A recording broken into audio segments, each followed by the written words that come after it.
Hey guys, continuing our discussion today on what we refer to as these market structures and how much competition there are in um, different industries, right? And so, anyway, just kind of giving you a quick little thing to think about. You guys might already know more than what you realize. Just think real quick what a monopoly is, a monarchy. Try to guess what an oligarchy is. You may not remember. And then last, what an oligopoly is going to play into what we talk about today. So pause it if you need to. Think about it. Hopefully you understand that a monopoly is we've got one producer. We're not quite there yet talking about those guys. Okay. A monarchy means we have one ruler. If you took a good government class, oligarchy is a few rulers, okay, rule of the few, and oligopoly is going to be when we only have a few producers. So just as a quick review, we started out with perfect competition where producers, we can't tell the difference between them, right? And there's usually a lot of them. We went into monopolistic competition at the beginning of this week, and that was talking about like fast food companies, right, where we have several options, somewhere between probably like 6 and 10 or 12 or something like that. Okay, so we're moving forward now when we eliminated producers in that case. Well, now we're going to eliminate a few more producers where we only have a few. Okay, we're going to define a few here in a little bit. All right. But oligopolies is the one just short of monopolies where there's only one producer. Okay, so you can see, and I like to start out kind of with the examples because we usually understand those pretty well. But some options where we only have a few options. The cell phone industry, we can only choose between a few different cell phones, both with service wise and both with and also with what brand of cell phone we buy. Okay, now these companies, okay, understand that these products are extremely similar. There's some we'll stick with cell phones, so like Android versus iPhones, extremely similar, but they have some slight variances that, if one of them gets way too expensive or the other one gets way cheaper, we might decide to choose that other option. Okay. Obviously, every one of us is going to have some sort of bias towards what we want to buy, probably.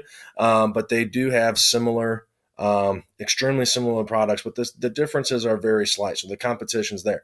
Again, we'll say the same thing for cars, right? Ford versus Chevrolet versus Toyota, whatever. They get us from point A to point B. Looks, other amenities that they have, sunroofs, I don't know, whatever, right? Gas mileage, those are things that are extremely, they compete very hard to get people to like their products in those particular cases. Okay. So they have a little bit of control over prices. Usually what we see, though, is what is referred to as price leadership. Okay, so we'll see maybe the more successful company raise their prices a little bit, and then after that we'll see the competitor maybe not raise their prices as much, but get kind of close. Okay, and so we talk about these products too. The reason that there aren't more competitors is for cell phones, for example. Think about what it takes to build a cell phone. Somebody's got to design that thing. Somebody's got to know how to connect it to a satellite, right? And run through that whole process of getting those things produced. Very difficult to do. Automobile, same way, right? The technology, the resources that have to go into building a car, extremely, extremely expensive, both with time and capital money, right? And so again, it's difficult for new companies to get into compete against those existing companies. So for businesses, it's a little bit better price wise because they're not competing against as many people. And it's possible in some cases that they can halfway work together. Okay, if they wanted to raise prices that way, we'll show you a word for that here in a second. All right, for consumers, on the other hand, we have some choices. I think the level of competition in the United States, because if you can convince somebody that your product's so much better, people are going to buy it. And, we're talking about national companies. Just throw in like the basketball shoe industry too, where you have Nike versus Adidas versus Under Armour and whoever else might be in there. Think about how many resources they put in there, not even improving their product, just by paying athletes to make us convinced that their product is better than their competitors. Okay, so I think the competition level is super, super high. I think it's good for us. Would it be nicer to have more choices for shoes or cars? I don't know. Maybe. I mean, I don't buy. We don't. Those aren't necessarily things that we buy on a day-to-day basis necessarily. That's kind of the thing that we buy maybe once every 6 months, every year, maybe for some of us, depending on how addicted you might be to shoes or something like that. So those are the characteristics. What we want to be able to figure out is what is referred to as this concentration ratio. So this is how we're going to define if there's only a few producers versus if there's like several producers. So what we do is, and you'll have the stats, okay, you're going to take the top 4 producers and they're going to give you a percentage of how much market share each producer has. All right. If it's 60% or higher, it's an oligopoly. That's it. Done deal. Okay. If it's less than 60%, we're going to call it monopolistic competition. Do this practice problem real quick. That is tiny. You might have to squint a little bit. Sorry. Go ahead, pause it, figure it out, and see if you're right. Okay, so what we do is we take the top 4. So company A, 30%, company B, 25%, company C, 20%, company D, 10%. Add all those up, okay? That should be about 85%. Okay, that's over 60. That's going to be an oligopoly. You go down here, 15 plus 15 plus 15 plus 10, that's 55%. That's going to be monopolistic competition for number 2. Okay, so a pretty simple thing. You do it one time, you remember what they are, and be able to apply that. Okay, so one of the tricky parts of the United States' economy is we like this free market idea. We don't like the government to tell us what to do, but especially in the late 1800s, early 1900s, we had these companies start working together to take advantage of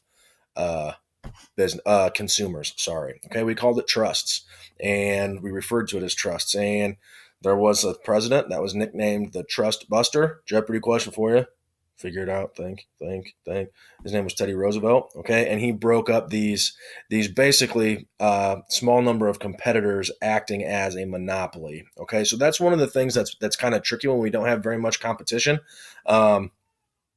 But for the most part, businesses are greedy too. If the government finds out you're doing it, you're going to have to pay some fines. It's not anything that's something that you want to deal with, but it is a potential fear when we don't have that many companies. All right. If in most cases, a country is going to form what countries together could form what's referred to as a cartel. A cartel, an example of a cartel is when they control so much of the supply of something that when they change their production, they change the price, the equilibrium price. We can refer to it as a cartel. Okay, it's just another form of collusion. All right. Mexican drug cartel. They control so much of the supply of drugs globally, but especially into the United States, right? They're referred to as a cartel. Another cartel that affects us, more on a day-to-day basis, referred to as OPEC, the Organization of Petroleum Exporting Countries over in the Middle East. They kind of work together and decide how much oil to produce. And so, as far as examples in the United States, again, not really existent, because if a company's taking advantage of people, then people are going to copy, okay, and they're going to try to produce something extremely similar. We'll talk a little bit more about that with monopolies on Friday, and how those companies kind of get competitive. Okay, so here's your assignment for today. I don't have anything for you in terms of to do with this stuff. Okay, we'll give you an assignment after we talk about monopolies on Friday.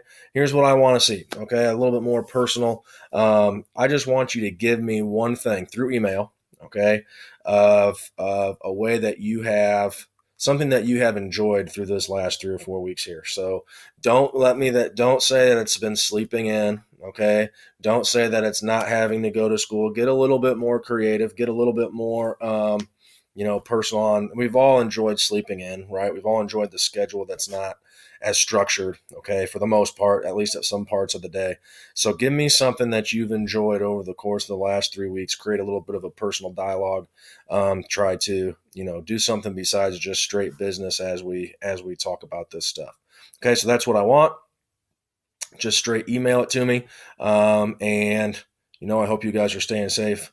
Believe it or not, I know it sounds like a cliche, but, I do miss interacting with you guys, as important as econ is and all that stuff. But,